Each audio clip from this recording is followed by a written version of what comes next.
Caçaniga, vamos começar contigo, daí a gente segue para o Danilo, mas queria que você apresentasse rapidamente aqui o Grupo EPR para a gente, falasse um pouco dos ativos, né, e como é que talvez foi a sequência cronológica ali dos ativos que vocês conquistaram. Legal, Roberto. Muito bom dia, pessoal. Muito obrigado, viu, Roberto, por essa oportunidade de dialogar aqui nesse ambiente. Parabéns pelo novo espaço aqui. Um prazer também reencontrar o Danilo aqui, poder dialogar sobre temas setoriais aqui de uma maneira importante, né?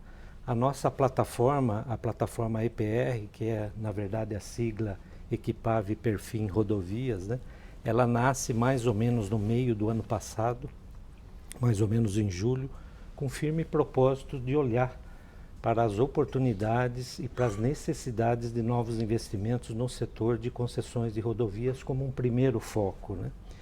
E essa plataforma ali passou a estudar o pipeline de oportunidades, passou a estudar os ambientes regulatórios que se fortaleciam à época no cenário brasileiro, e a plataforma resolveu cravar alguns focos, né? E um deles foi o ambiente de Minas Gerais, do Programa de Concessões de Rodovias do Estado de Minas Gerais.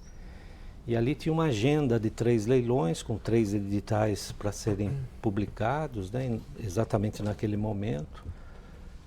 O nosso time de projeto passou a olhar para aquilo, avaliar a relação risco-retorno que aqueles projetos poderiam proporcionar, e selecionamos como primeiro foco os 3 leilões, né, o chamado lote 1, Triângulo Mineiro, lote 2, Sul de Minas, e lote 3, que é a região de Varginha-Furnas, né? E fomos bem sucedidos nesses 3 leilões, né? 2 deles como oferta única de propósito, o lote 1 e o lote 3, e o lote 2 com uma disputa com a Monte Rodovias também para aquele ativo.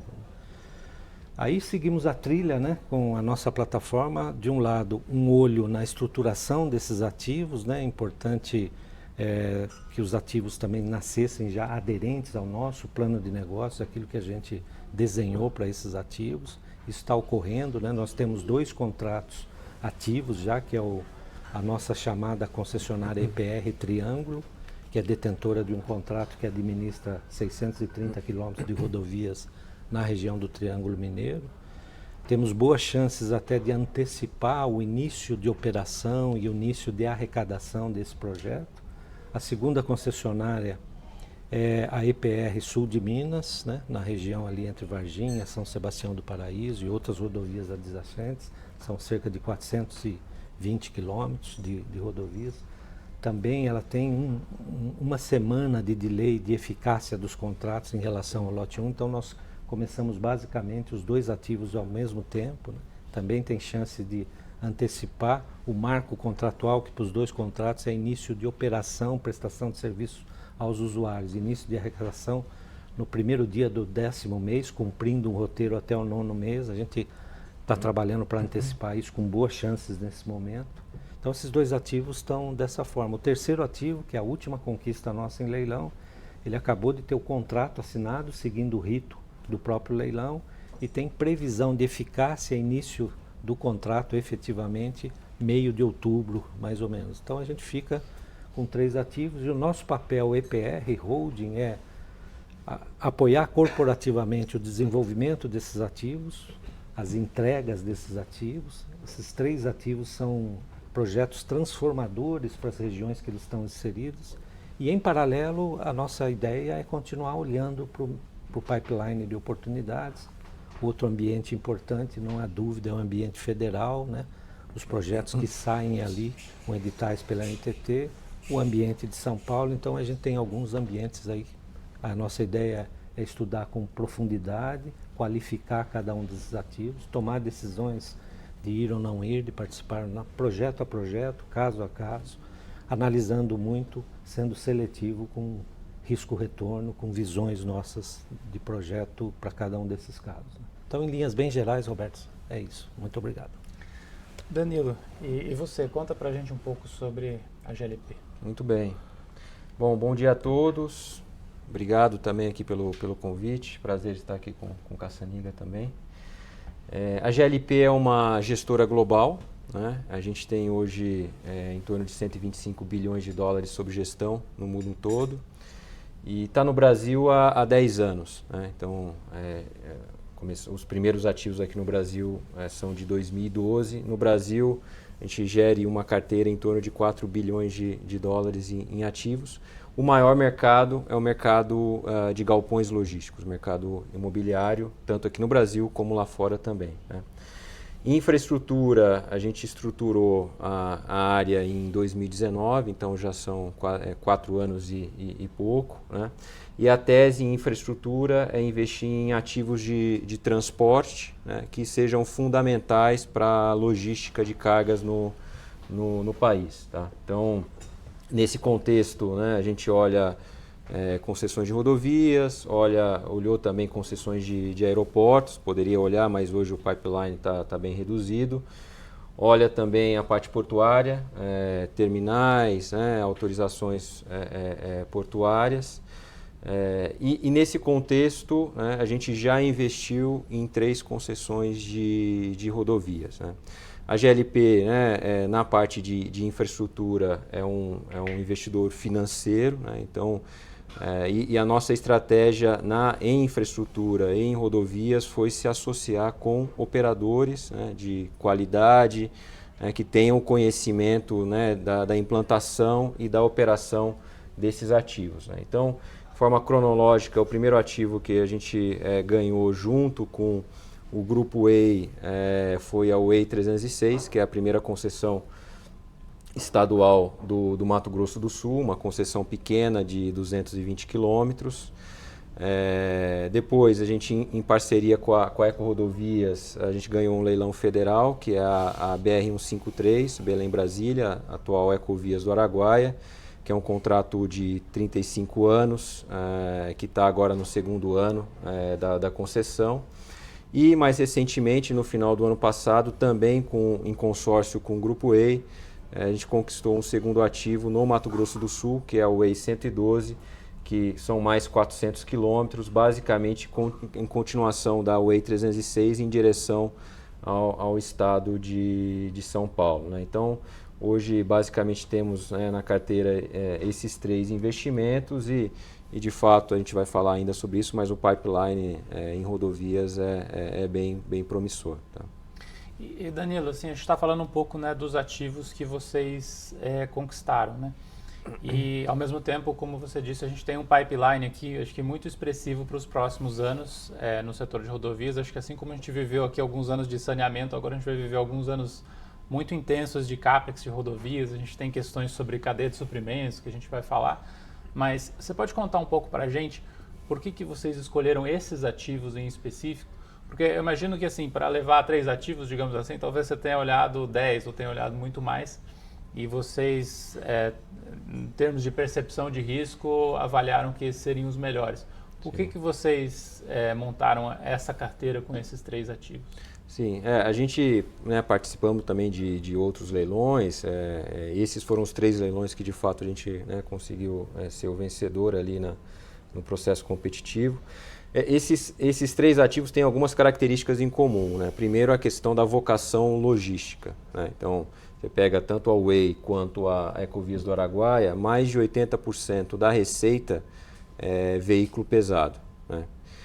E são eixos que são muito importantes para o escoamento da soja, do milho, né? Da produção agrícola. No caso da 112, agora também está numa região onde você tem um desenvolvimento do segmento da celulose também muito forte. Né? Então, ou seja, tem essa característica de ser muito crítico para a logística, o que faz com que, quando você olha no longo prazo, né, receita, crescimento de receita, né, você tenha mais segurança, né, de que aqueles ativos de fato vão conseguir performar da forma como a gente imagina e eventualmente até surpreender, né, porque o agronegócio está sempre nos surpreendendo. Né? O governo brasileiro sempre faz previsões de 10 anos, né, para a produção agrícola. Né? E consistentemente tem errado, para baixo. Então, eu acho que essa aposta no agronegócio, né, ter ativos que estão muito expostos ao agronegócio, é uma característica comum desses 3 ativos. No caso da Ecovias do Araguaia, além do agronegócio, tem a questão também da movimentação de carga geral.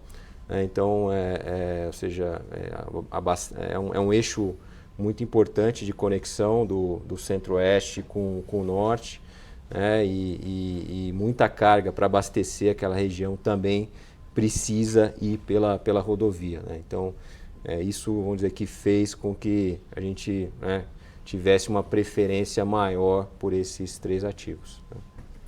E vocês, Caçaniga, tem um viés de grãos de agro, ou qual que é a característica das rodovias de vocês? Assim, por que Minas, por que vocês entraram nesses ativos? Olha, a nossa tese de investimentos nesse setor, ela se baseia muito nessa leitura. Primeiro, que o cenário atual de concessões de rodovias no Brasil é um cenário que tem lições aprendidas, tem cerca de 26 mil quilômetros de rodovias concedidas, diversas gerações de programas e diversas gerações de contratos de concessões.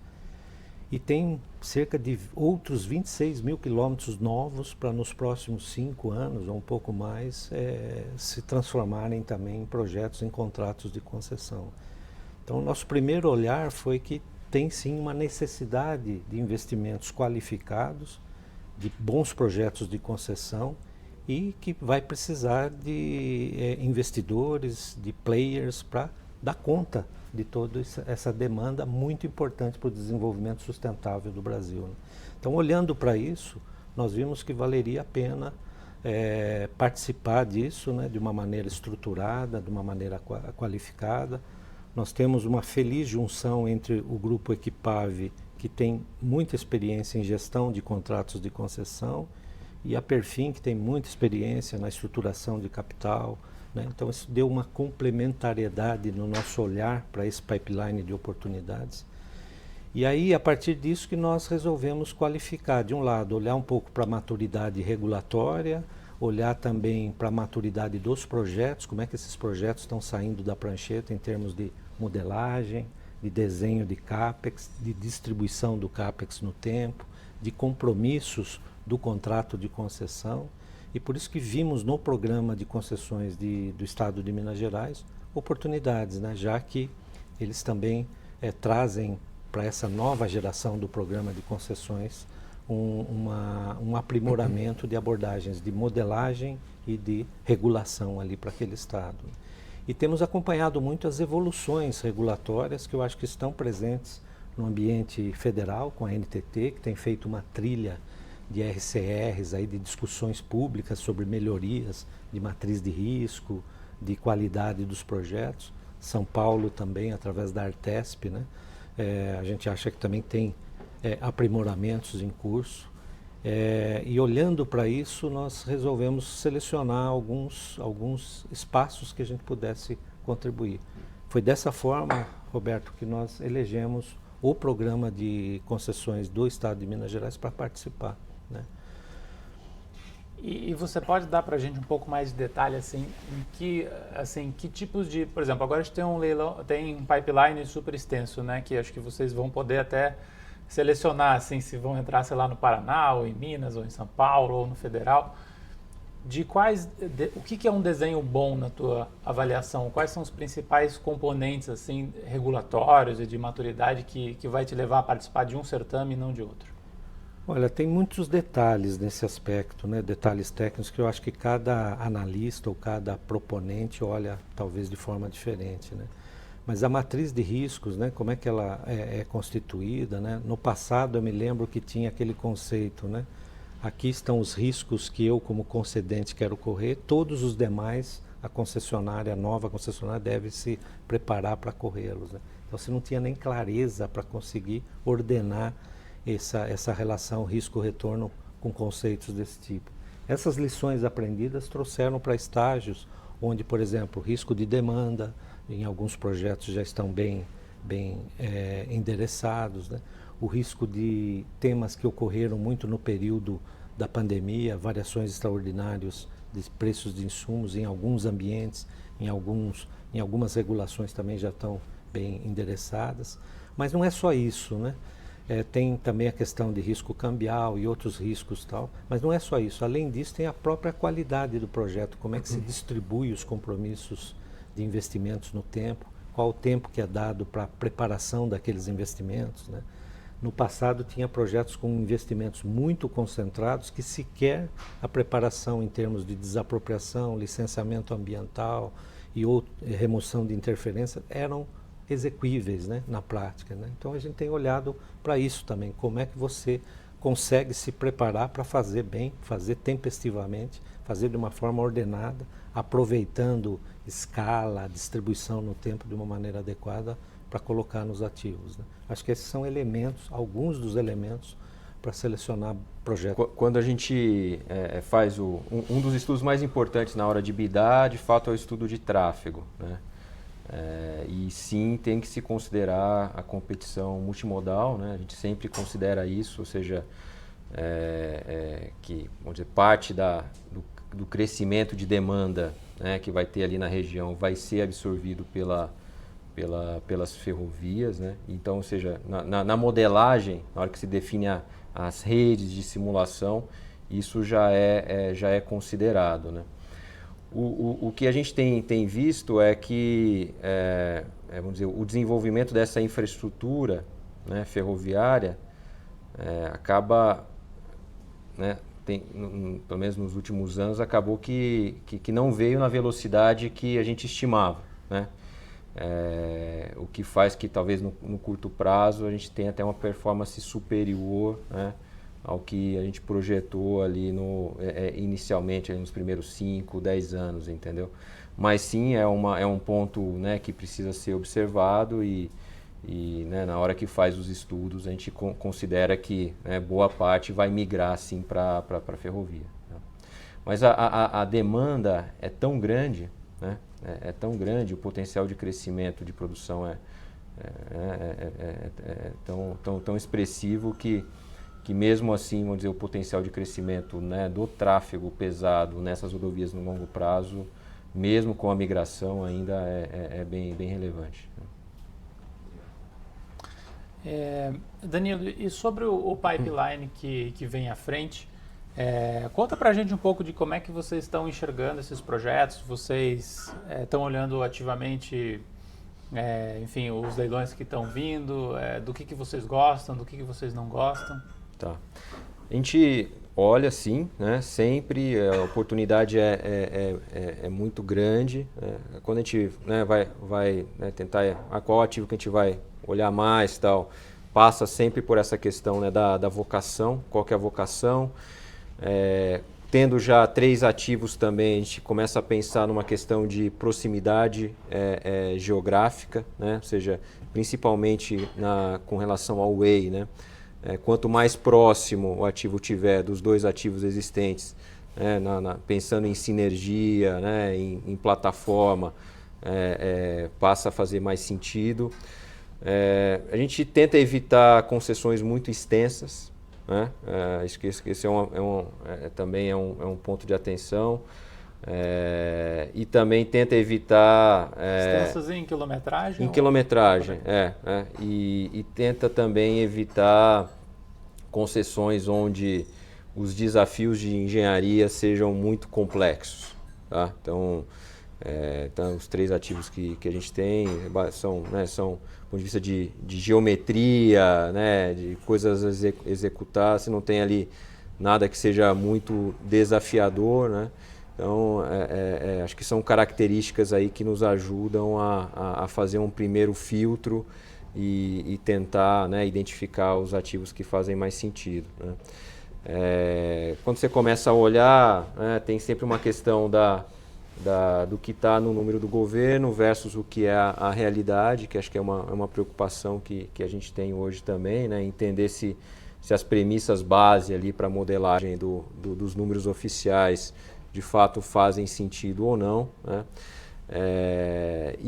Né, se encaixa na expectativa de retorno, né, que a gente, né, tem hoje, né? Com esse momento, atual vamos dizer, de juros mais elevado, restrição de capital e tal, fez com que a necessidade de taxa de retorno dos investidores nossos aumentasse, né? O que nos torna também mais seletivos, né, na escolha desses ativos. Tá? Mas assim, o programa federal é um programa que tem ativos interessantes, né? E você tem também nos estados, né, coisas aí sendo gestadas que eventualmente também podem ter bastante interesse nosso. Tá? Falar uma da parte regulatória. Cadê o Vocês microfone? falam do pipeline que tem para frente, que é bastante extenso mesmo, quando a BCL fala de dobrar e tudo mais. Tem coisa que está do âmbito federal, mas tem muita coisa estadual, né? E quando a gente pega os estados, eu acho que tem estados em níveis muito diferentes de maturidade, um em relação ao outro do ponto de vista regulatório. Quando você fala de São Paulo é uma coisa, Minas até tem avançado bastante, mas eu queria entender assim, já que é uma coisa de longo prazo, provavelmente para esse pipeline se materializar vai ter bastante coisa estadual vindo.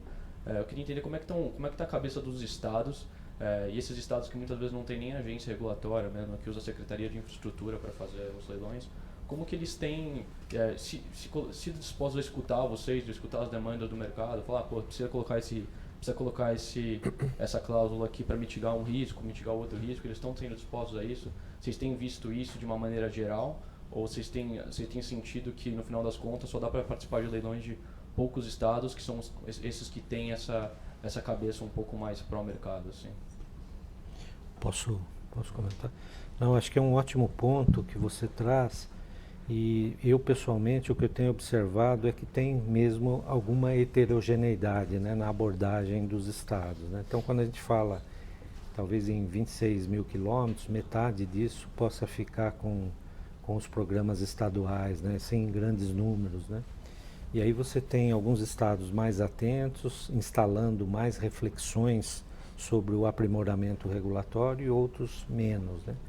Mas o que nós temos sentido como tendência, até um papel de discussão setorial, mas também de discussão entre concedentes e reguladores, é que há sim uma trilha de busca de aprimoramento, né? Até por alguns aspectos, por exemplo, atratividade de leilões, né? Quer dizer, todos os concedentes percebem que tem que colocar projetos adequados na praça para ter também boa disputa e eleger bons concessionários para tocar aqueles projetos. Eu acho que isso é uma tendência, né? Nem todos vão acertar, nem todos vão ter também disposição para fazer essa leitura de aprimoramento regulatório da maneira mais completa. Mas eu tenho percebido, para ser sincero, muita atenção com isso, por esse aspecto que eu mencionava, né, de transformar aquele projeto em algo sustentável, algo que possa atrair investidores, algo que possa atrair investimentos, algo que possa atrair também um perfil de concessionária, de operador adequado. Né? E aí eu acho que, por exemplo, a trilha que a ANTT está seguindo de discussões mais públicas, discussões seguindo uma agenda regulatória bem estruturada, ela vai acabar, na minha opinião, vai acabar influenciando ou sendo referência para esses outros ambientes. É isso que a gente tem sentido também na lida aí com os estados, nas prospecções com os estados. Né? Acho que está todo mundo, talvez esse seja o grande resumo, está todo mundo muito atento à qualidade do projeto, ao aprimoramento regulatório para que isso fique efetivo, né? O setor, né, não há como negar isso, tem algumas dores do passado, né, de projetos que hoje nós estamos vendo a dificuldade que é devolver um projeto de concessão para a prancheta para que ele seja aprimorado, né, não é tão fácil. E eu acho que tudo isso está ensinando que é necessário se estruturar, se preparar.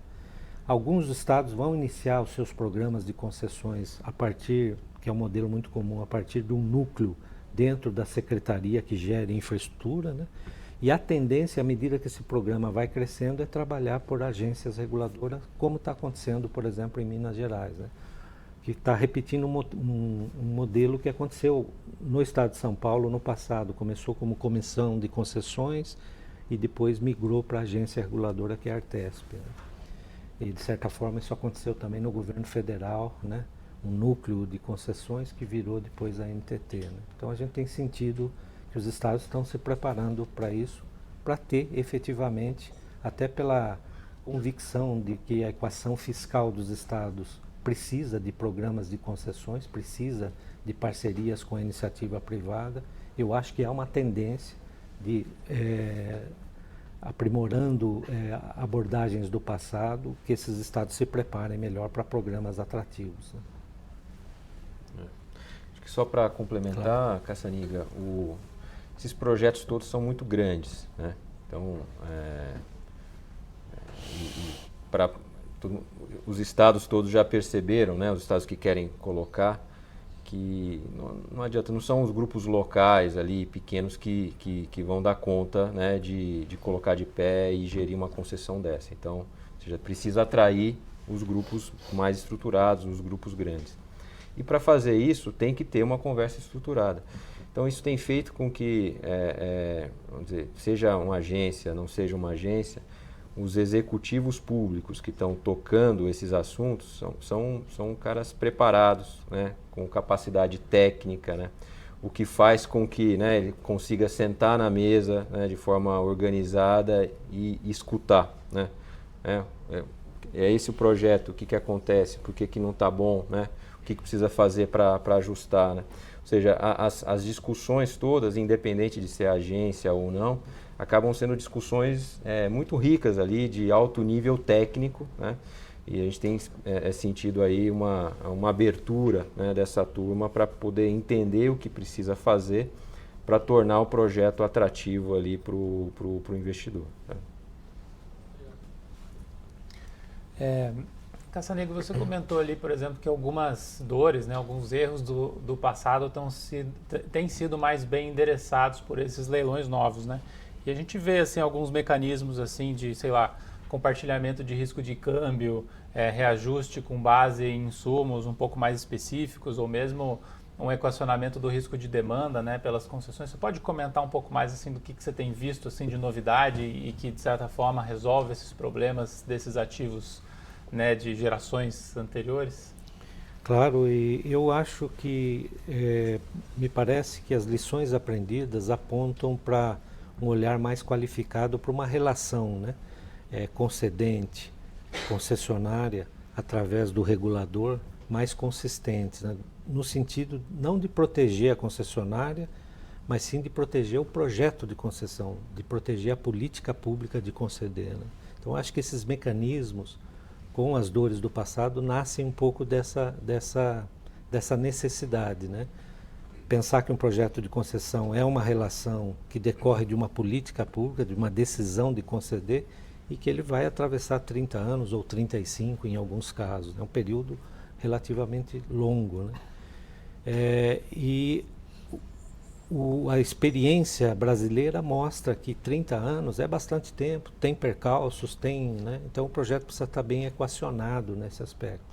Então eu acho que o mecanismo de proteção da receita daquele projeto para fazer frente aos seus compromissos, através de bandas aí de variações de demandas que podem ocorrer, eu vejo com bons olhos, acho que é saudável para que o projeto tenha, né?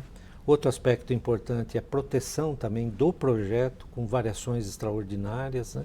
Porque podem ocorrer, a pandemia nos ensinou isso, né? Talvez antes nós mesmos não tínhamos essa convicção.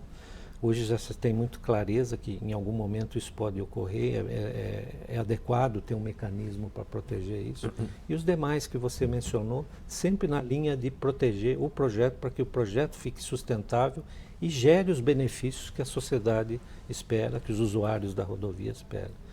O que a gente tem aprendido com esses projetos do passado, que o pior para todos, né, fica uma relação perde-perde, e a sociedade perde quando o projeto não consegue desenvolver. Ou porque planejou investimentos muito concentrados e inexequíveis, não planejou as conexões de etapas preparatórias com a execução do investimento, ou porque superestimou demanda, né, para um determinado corredor e acabou influenciando proponentes a comparecer naquele cenário que não ocorre, né? A gente comentava em perguntas anteriores, né, que talvez a grande referência para o olhar da infraestrutura de uma maneira geral, que é em torno das rodovias que são concedidas, talvez seja o PNL, né, o Plano Nacional de Logística, que mostra lá como é que deve ficar nos próximos anos os outros modos de transportes, as necessidades de instalações. Então, olhar para tudo isso e ter políticas públicas claras no momento que você tem um edital na praça, né, me parece que faz muito sentido. Né? Pessoal, mais alguma nesse âmbito dos leilões?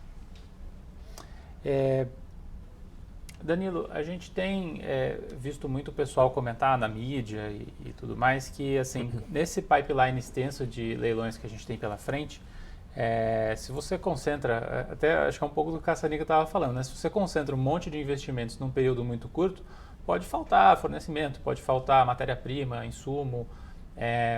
Como que você tem visto toda essa questão de cadeia de suprimentos assim para os próximos anos e se isso também é uma questão assim que preocupa vocês?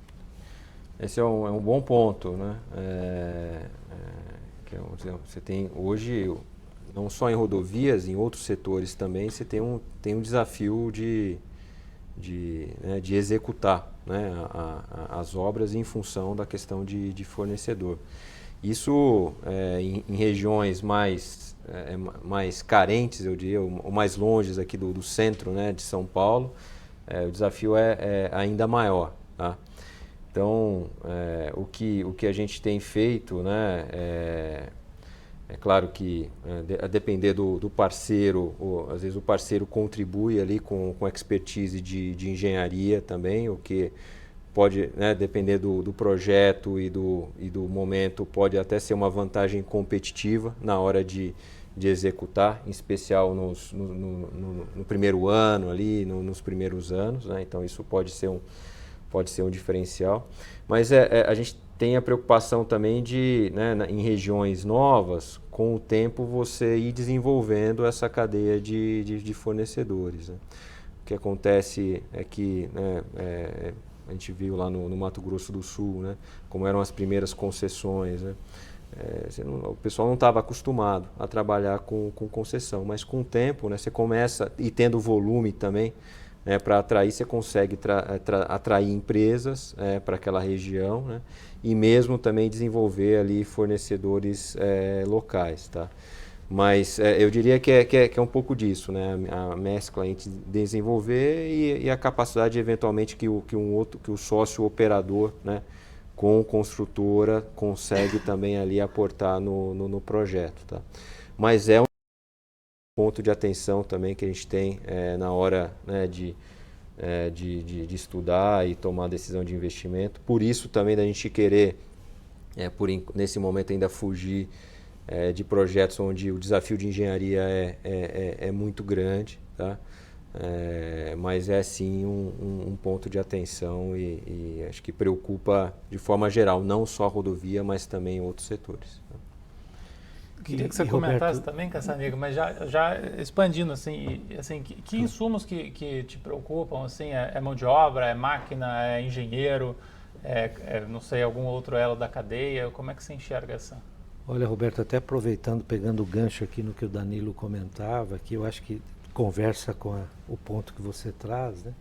Eu acho que tem um desafio para um pipeline desse tamanho, tem sim um desafio até para uma reflexão mais profunda da cadeia de suprimentos e serviços especializados. É um mercado grande e um mercado que a gente percebe que nem sempre está atento às novas exigências, às necessidades de performance.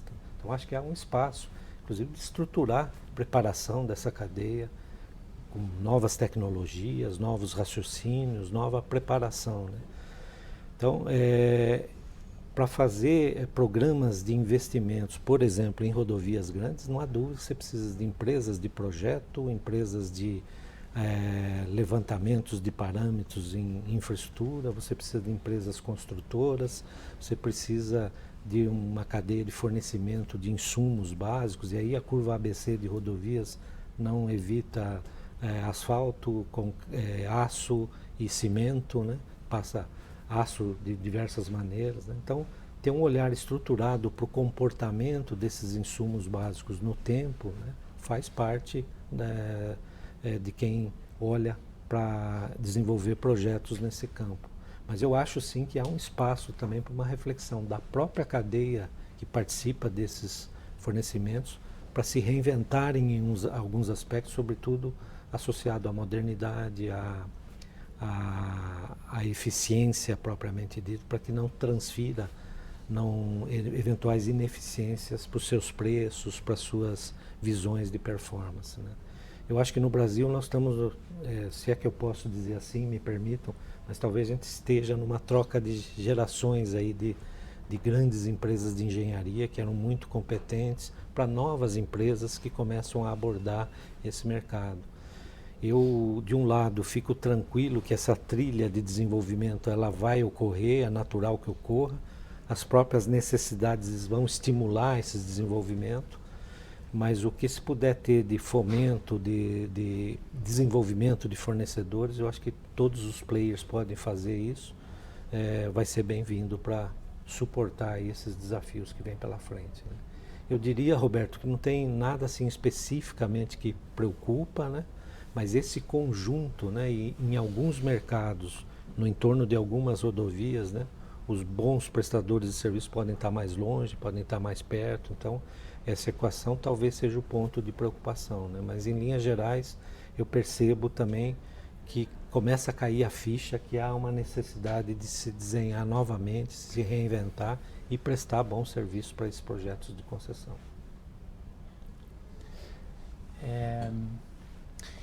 Pessoal, tem outro tema aqui que eu não queria deixar de abordar.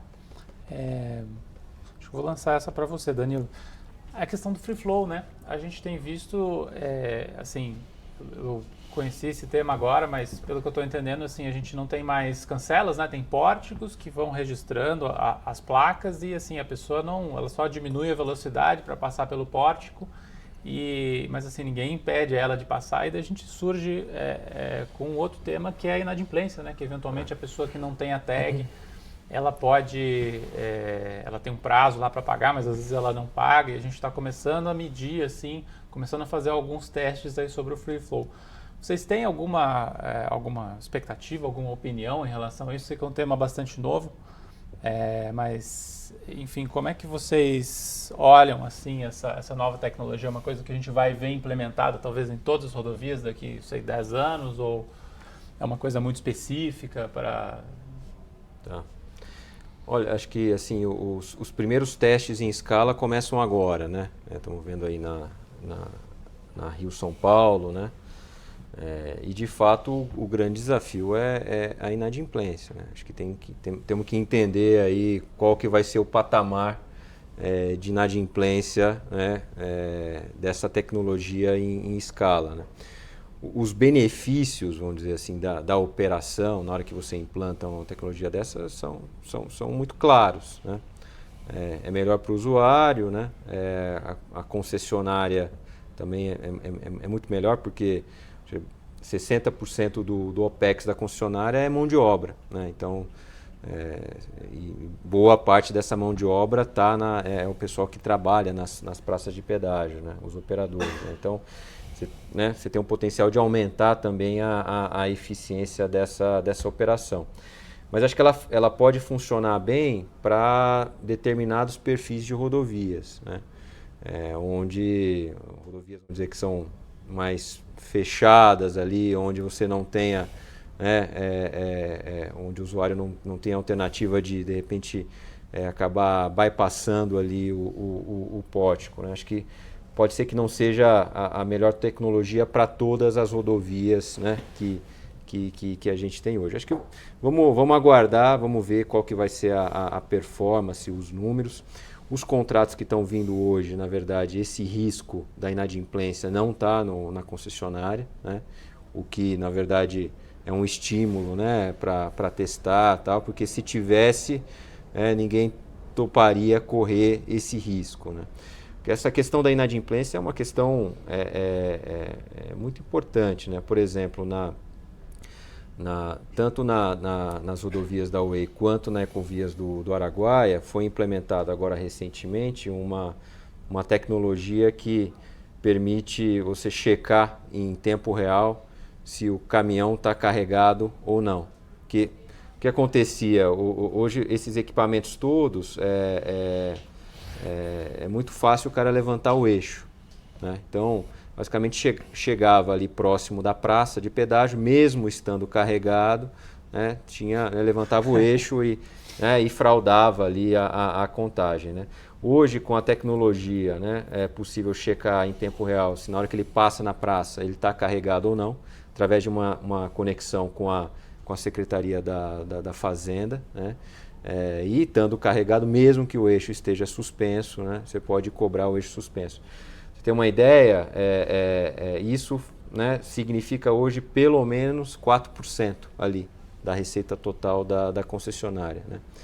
Tendo praça, né, e estando restrito, né, ao veículo pesado, né. Num ambiente de free flow, você acaba tendo outras formas aí de inadimplência, inclusive para o veículo leve, que pode fazer com que esse percentual seja muito maior, né. Então, acho que tem que entender, de fato, em regime, qual que vai ser esse percentual, como que coloca isso na matriz de riscos, se de fato o governo vai querer aceitar, né, em todos os projetos que esse risco vai ficar para ele, que também não me parece que deve ser um negócio sustentável em escala, né? Para a gente entender qual que vai ser de fato a velocidade de adoção dessa tecnologia. Seria muito bom que a gente conseguisse colocar, né, e fazendo sentido financeiro, acho que é um ganha-ganha para o usuário e também para a concessionária. Não, se eu puder comentar também, eu também vejo dessa forma, acho que é uma evolução, eu diria até, inevitável agora para novas experiências dos usuários em rodovias. Então, o sistema de livre passagem, eu acho que ele vem para ficar e deve ser a próxima geração de rodovias no Brasil. Nós vamos conviver um tempo com alguns projetos que já trazem essa providência, outros projetos que devem migrar para essa providência ao longo do tempo, né? Agora, não há dúvida que precisa de uma preparação especial por parte do concedente daquele projeto, exatamente para proteger o projeto do risco de inadimplência, né? Eu acho que em todos os lugares onde isso deu certo, né, isso acaba sendo regrado adequadamente, é uma necessidade. Nós percebemos que na regulamentação federal e também aqui do Estado de São Paulo, que é onde tem hoje alguns projetos com sistema de livre passagem, que é o Free Flow, né? Eles pensaram nesses mecanismos, criaram contas específicas para suportar eventuais variações de receita decorrente de inadimplência, né?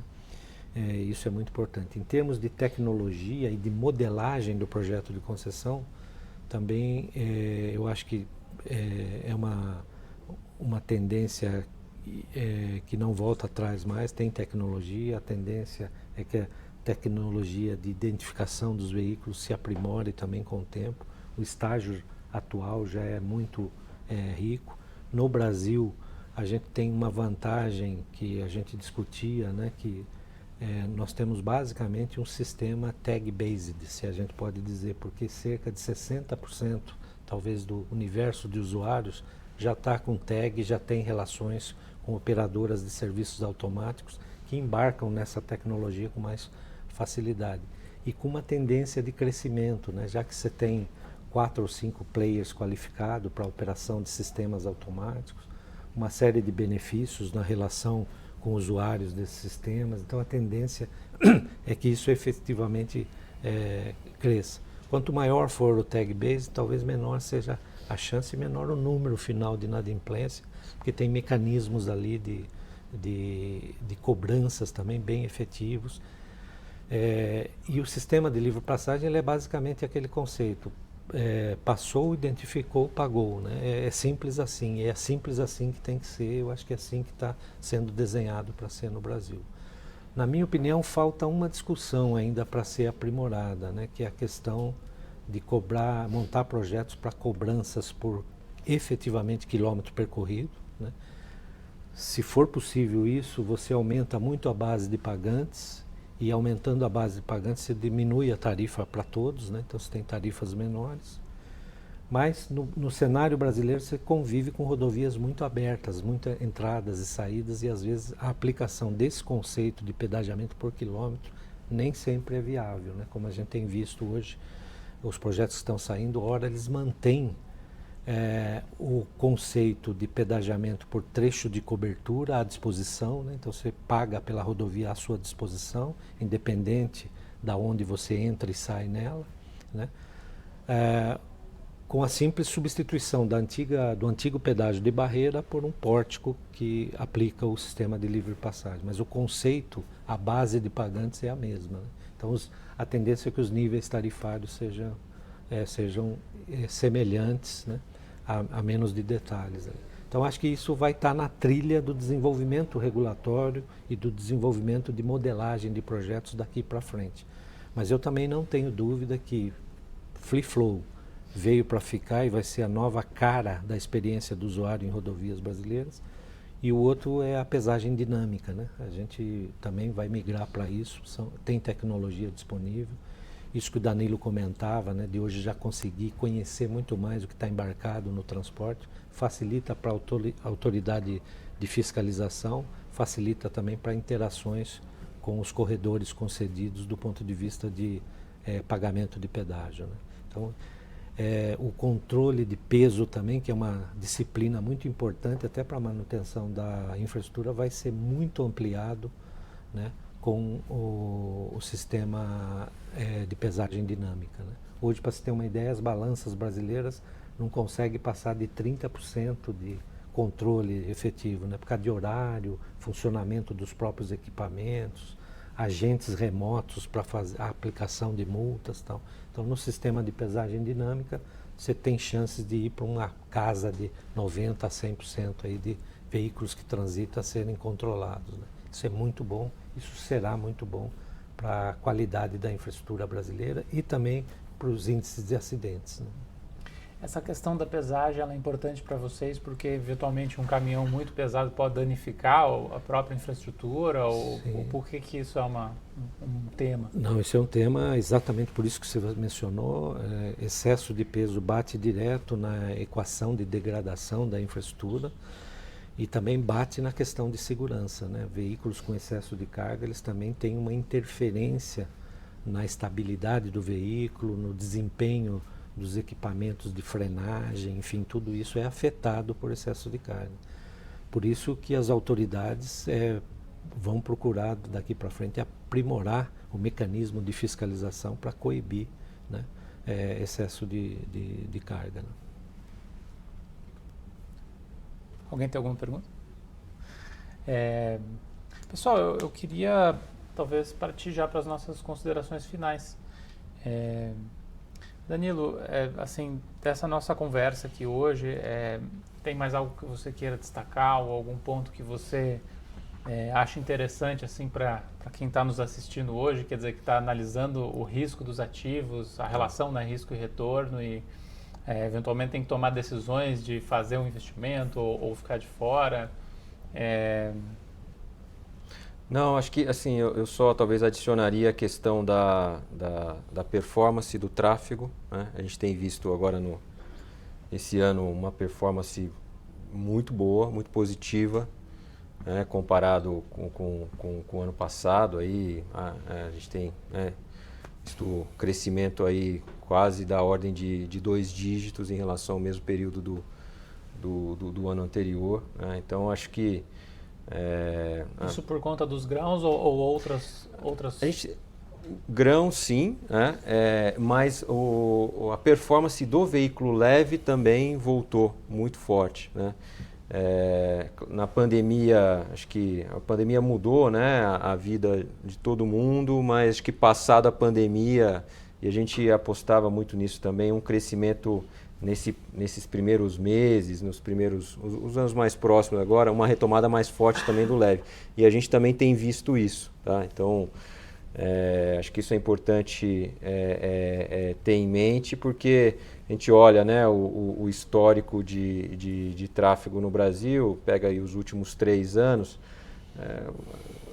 não sofreu obviamente quanto sofreu o setor de aviação, né? Mas o tráfego meio que andou de lado, né?